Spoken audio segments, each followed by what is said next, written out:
سالیانی دور نزدیکای سوق، رستم رسید به یه شهر بزرگ. کجا نام آن شهر بیداد بود، کجا نام آن شهر بیداد بود. همه خوردنی ها ز مردم بودی. یعنی چی؟ یعنی مردم رو میخوردندی. بله، حتی میخوردن بچه ها رو.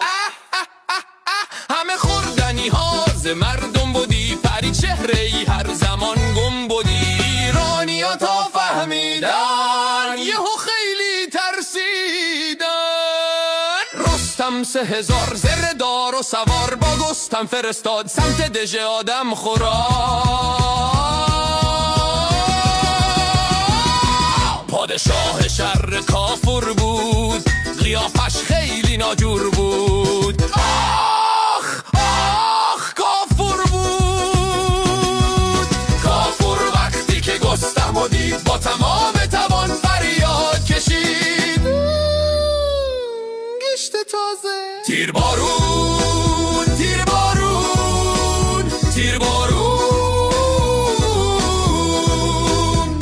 بزنید بزنید تک تکشونو بزنید بخوریم یک ککشونو. وای بیژن بیژن برو پیش رستم بگو با 200 تا سوار بیاد کمک این جوان است. پتیکو پتیکو پتیکو پتیکو. آهای ای سگ بد و نر، کنون رزم و بزم تو آرم به سر. آخرش چی شد؟ بینداخت تیغی به کردار تیر، سپر را برآورد گرد دلیر.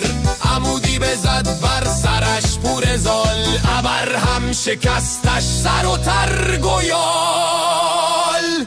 این است سزای آدم خاران.